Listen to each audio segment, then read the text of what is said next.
Hello students, welcome to this Fractions Super Note Part 1. Make sure you are completing this worksheet while you are watching this video. Part A, Equivalent Fractions. When we're asked to find equivalent fractions, we can use one of two operations, multiplication or division. So in question 1, we have an initial fraction of 50 over 100.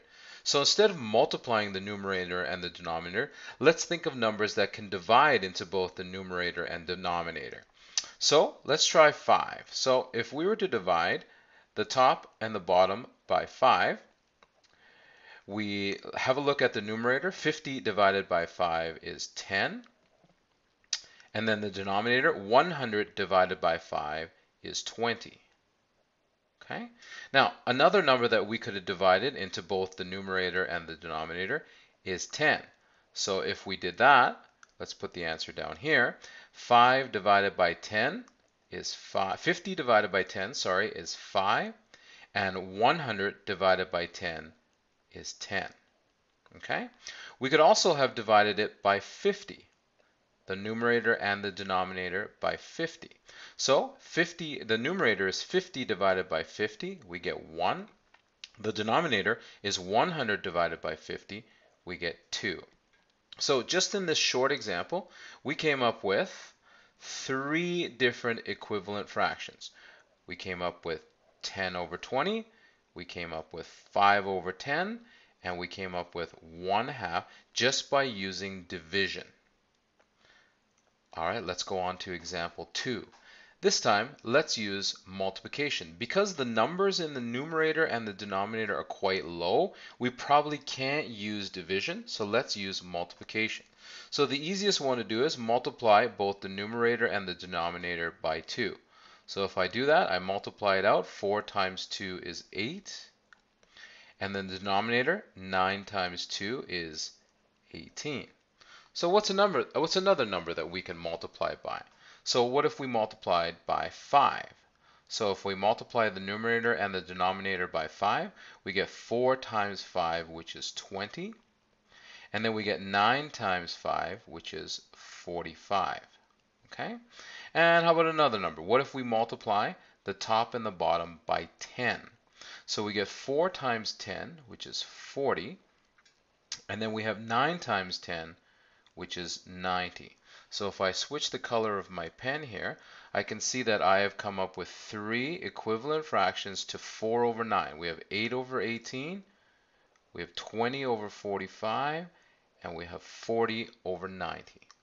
So let's have a look at example 3 now. Example 3, we have a fairly low number as the numerator and the denominator.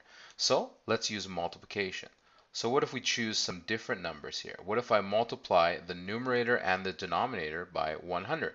Now remember, I'm only writing times 100, but I'm actually multiplying by 100 over 100, okay? Whatever I do to the numerator, I have to do to the denominator. So 2 times 100 is 200, and then 5 times 100 is 500, okay? So what else can we multiply by? How about we multiply by 7, just to be different. So 2 times 7 is 14, and then 5 times 7 is 35. And how about we multiply by 3? Okay, 2 times 3 is 6, and then 5 times 3 is 15. So even though the question didn't ask us to come up with 3 different equivalent fractions, it's very easy to do so. So we have 200 over 500, 14 over 35, and 6 over 15. Okay? All right, let's go on to part 2, fractions in lowest terms. Now, lowest terms is very important here. So because we're trying to reduce the fraction, I want you to always be thinking divide. Okay, division is the most important operation in these types of questions. So we have to look for a common factor, a number that can divide into both the top, the numerator, and the denominator. So if we look at number 1, we have 75 over 100. Now, if we remember our division rules, we know that a number that ends in 5 or a number that ends in 0 is always divisible by 5. So if you can't think of any other numbers, that's probably a good place to start. So let's divide the top and the bottom by 5. So 75 divided by 5, hopefully you got your calculators out and you're working along with me. So 75 divided by 5 is 15. 100 divided by 5 is 20. Now, when you reduce the fraction, you always have to look at the new fraction and ask yourself, is this in its lowest terms? In other words, is there another number that can divide into the top and the bottom? And again, if we use our divisibility rule for the number 5, we can see that the numerator has a number ending in 5 and the denominator has a number ending in 0. So we can divide again by 5. Okay, so let me drop down here. So 15 divided by 5 is 3, and 20 divided by 5 is 4. So this is in its lowest term, 3/4, because I cannot find a number that divides into both 3 and 4. Now, I know some of you are saying, hey, Mr. Witt, I had a better plan. Okay, so let's address your strategy now. So if I were to rewrite the question, so when I divided by 5, and then I found that I had to divide it by 5 again. Well, if I look at these two factors, if I divide it by 5, and if I divide it by 5 again, if I multiplied these two numbers together, I would get 25. So let's see if that is a common factor. So let's see if we can divide directly by 25. So the numerator and the denominator divide by 25. So let's have a look. 75 divided by 25 is 3. 100 divided by 25 is 4. Now we can see that we have our reduced fraction, but we just got there in one step. So it does not matter if you took 2 steps or 3 steps or 5 steps or 1 step, as long as you get it to the lowest terms. Okay? All right, let's have a look at the next question, number 2.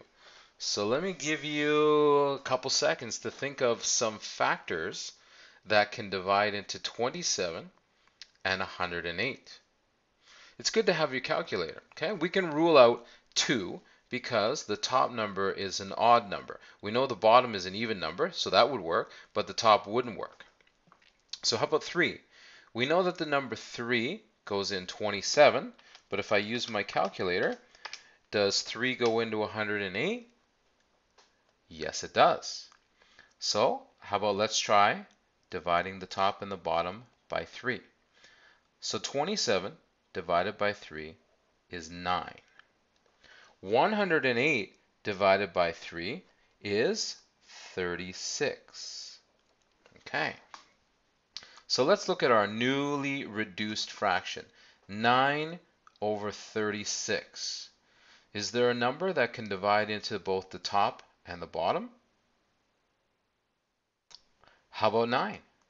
So let's divide the top and the bottom by 9. 9 divided by 9 is 1. 36 divided by 9 is 4. Now, whenever we have a fraction where the numerator is a 1, we know that it is in its lowest form. Okay, it is reduced as far as it's going to go. So let's think of a different strategy. So if I were to rewrite this question, 27 over 108.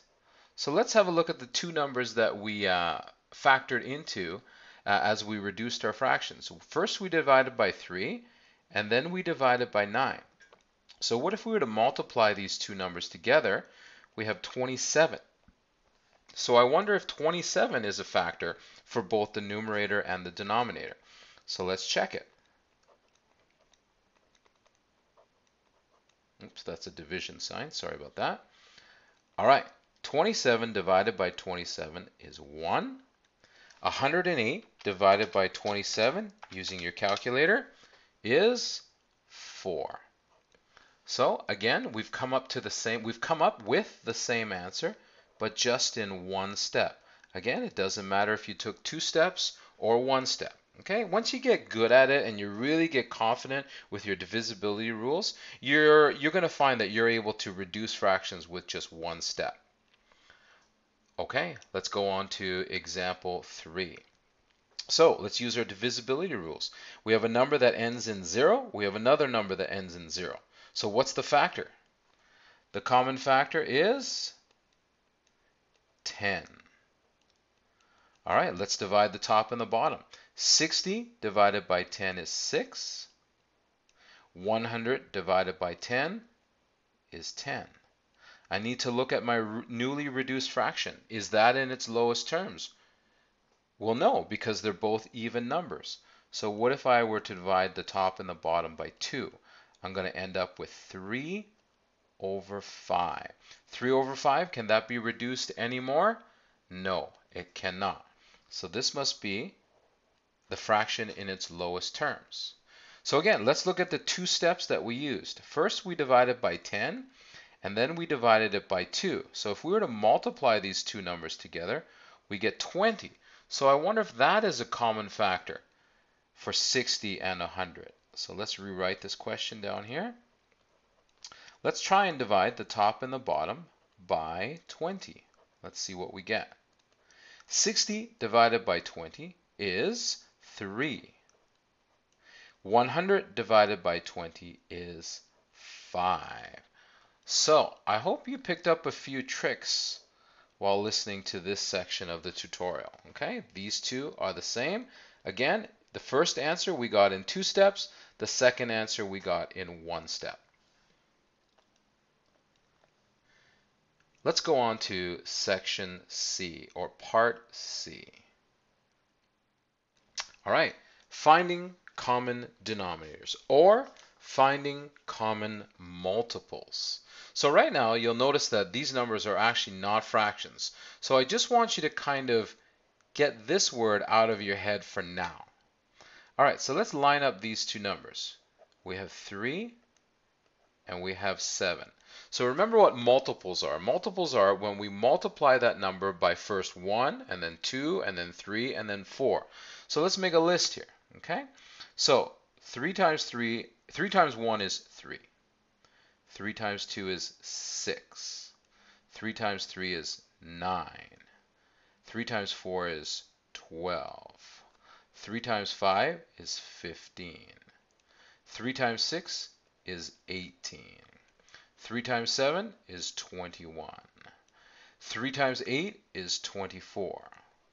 3 times 9 is 27.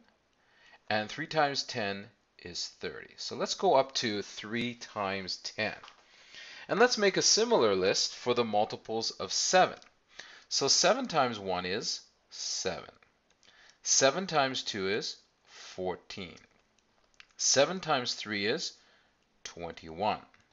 7 times 4 is 28. 7 times 5 is 35. 7 times 6 is 42. 7 times 7, 49. 7 times 8, 56. 7 times 9, 72. Oops, 7 times 9, my bad. 7 times 9 is 63. Let me erase, sorry about that. Got ahead of myself there. 7 times 8 is 63. 7 times 7 is 70. Okay. So what we want to do is we want to look for common numbers in this row of numbers and this row of numbers. Okay. So let me switch pens. Let me use something totally different. All right. So let's have a look here. That's not probably a good color. Let's use something darker. All right. So these two numbers don't match. 27 and 63 don't match. 56, none of these numbers match. Okay. 49, they don't match. 42, they don't match. 35, they don't match. 28, so 28 now, it's getting close. This was close, 28 and 27, but they don't match. There's no 24, so let's have a look here. What about this? These two numbers match. Okay. 14 and 18 don't match. 15 don't match. 15 doesn't match. 12 doesn't match. 9 doesn't match, 7 doesn't match, 6 doesn't match, 3 doesn't match. So in these two lists of multiples, only these two numbers matched, okay? 21 and 21. So as a conclusion, the lowest the lowest common multiple equals 21. It was the lowest number that appears in both lists. Okay, let's go on to the next pair, 5 and 9. Okay, all right, so let's start writing out the multiples. 5, 10, 15, 20, 25, 30, 35, 40, 45, 50. Now I've stopped at multiplying by 10, but sometimes you'll have to go much further, and sometimes you don't have to go that far. Okay? So let's have a look here. So let's write the multiples of 9. So we have 9, 18, 27, no matches so far. Okay? 9 times 4, 36, no matches. 9 times 5, 45. Oh, we have a match here. Okay, so let me change pens. So we have 45 here, and we have 45 here. So we don't need to go any further because we have found, oh, sorry about that. Undo. So we have found our lowest common multiples, the number that appears first in both lists. Okay. So lowest common multiple equals 45. All right. Let's go on to number 3. We have 2 and we have 8. So this is easy. 2, 4, 6, 8, 10, 12, 14. Now I'm going to stop because I've kind of got a hint of what's going on here. All right, let's write out the multiples of 8. So let's start with 8 and look. We have an 8 in this row and we have an 8 in this row. So let me change colors again. We have a multiple of 8 and we have a multiple of 8. So these two match, so we don't need to go any further. Okay? 2 and 8. The lowest common multiple is 8. Sometimes one of the numbers actually ends up being the lowest common multiple. All right. Sorry. Getting too fancy with all these colors. All right. So lowest common multiple equals 8. All right, let's look at the last one. 3 and 12. So let's write out our multiples. 3, 6, 9, 12. Well, as soon as I write down 12, I should be thinking about my other number, going, okay, I don't need to go any further. So the multiples of 12 are 12, and then if we wanted to, 24. But why would we put that? Because you realize now that we have matching numbers in both lists. Switch to my highlighter. We have a lowest common multiple. So let's write it out. Lowest common multiple equals 12. Okay, so that concludes the section on finding common multiples. Now notice how in the title I had called it Finding Common Denominators, because when we actually work with fractions, we're using the same technique. All right, let's go on to part D. Okay, comparing fractions. Now when we're asked to compare fractions, we're being asked which fraction is bigger. Are the fractions equal? Which fraction is smaller? Now when we're given the first example, example 1, 2/3 and 4/5, we cannot compare these two fractions because they do not have the same denominator. So what we need to do is we need to find a common denominator. So a lot of the times, the easiest way to find the common denominator is simply multiply the two denominators together. Oops, 3 times 5 is 15. Okay? So if the new denominator is 15, then we have to look at these two fractions. So the first fraction is 2/3, and we want to make it so that the denominator is 15. That's the first fraction. Okay, so that's this fraction right here. All right, so what did we have to do to 3 to make it 15? Well, we had to multiply it by 5.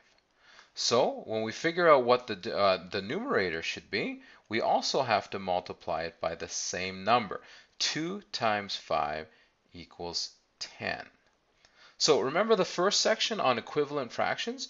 2/3 equals 10 over 15. So let's look at our second fraction. Our second fraction is 4 over 5. We want the common denominator to be 15. So we set it up like this, like a ratio, okay, like an equivalent fraction. So what did we have to do to get the first original denominator to 15? Well, we had to multiply by 5. So what we do for the numerator, we have to do for the denominator. So 4 times 5 equals 20. Oops, 4 times, I apologize. I'm making all kinds of mistakes. I apologize. Okay, so let's go back. 4 times 3 to get 15. Now let's do the same for the numerator. 4 times 3 equals 12. So now what we have to do is we have to compare this fraction, 10 over 15, compared to this fraction, 12 over 15. Because the denominators are the same, all we have to do now is look at the numerator. Which numerator is the same? It's this numerator right here. Okay? So now, to finish the question, this fraction is larger, so let me just clean this up around here. So this fraction is larger, so we have to put a greater than symbol there. Okay? This fraction is larger than this fraction. 2/3 is less than 4 over 5. I said this was a greater than symbol. I apologize. This is a less than symbol. Okay, let's go to example 2. All right. Now, look at the two denominators, 7 and 14. To find a common denominator, we can multiply these two together. Or, some of you may realize that 14 is actually a multiple of 7. So what if we kept the denominator at 14? So let's have a look at our first fraction. 4 over 7, and we want to make it so that the denominator is 14. So what did we have to do to 7 to make it into 14? We had to multiply by 2. So we have to do the same for the numerator. 4 times 2 is 8. Now the second fraction, we didn't change. We left it at 3 over 14. Now, we could have found the common denominator. 7 times 14 is 98. But it just would have created another step. This way, if you were really smart and you really understood your multiples, then you would realize that you didn't have to change this fraction. So now that the denominators are the same, let's look at the numerators. 8 is greater than 3, so we know that this fraction, 4/7, is greater than 3 over 14. All right, let's have a look at the last example. Okay, let's look at the two denominators. They are different. 3 and 8. Well, unfortunately, 3 does not divide into 8, so let's multiply those two together, and we get a common denominator of 24. All right, so let's set up the first fraction. The first fraction is 1/3, and we want to make a denominator over 24. The second fraction is 5 over 8, and we want a denominator of 24. So let's have a look at the first fraction. To make a 3 into a 24, we have to multiply by 8. So if we multiply the denominator by 8, we have to multiply the numerator by 8. 1 times 8 is 8. Now let's look at this fraction. It's completely different. What did we have to do to 8 to make it 24? Well, we had to multiply by 3. 5 times 3, we have to do the same for the numerator. 5 times 3 is 15. Now that the denominators are the same, they are both out of over 24, let's look at the numerators, and this numerator is clearly greater. So we have to use this symbol right here. Okay. Let's go on to the last section, converting mixed numbers and improper fractions. All right, so this is an example of a mixed number. It's called a mixed number because it has a whole number with a fraction, a whole number with a fraction. So these are pretty easy to convert into an improper fraction. So what we do is we multiply, let's use a different color here, we multiply the whole number times the denominator. So we get 3 times 9, and then we add the numerator, plus 1. And this is going to become our new numerator.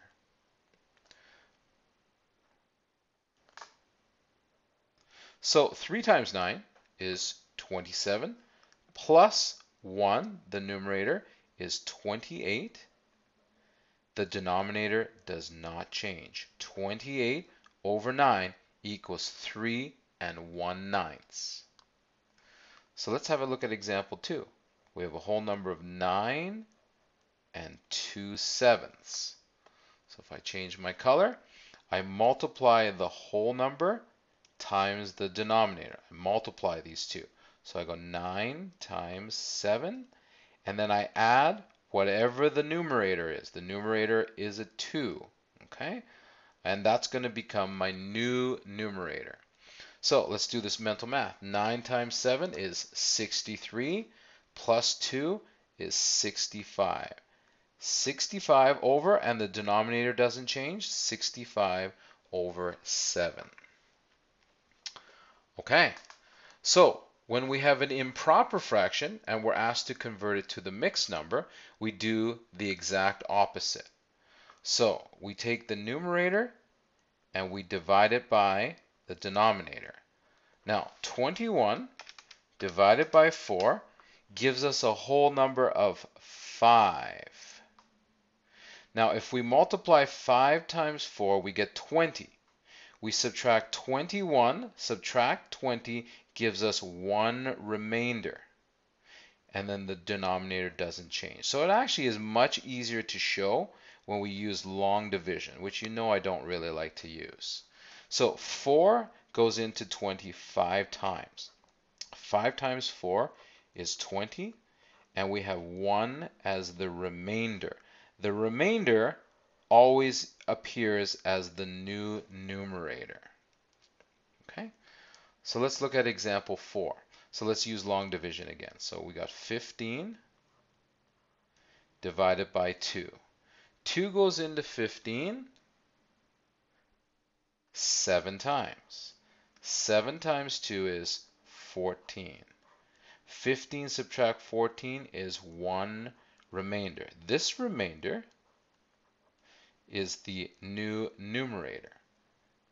The denominator doesn't change.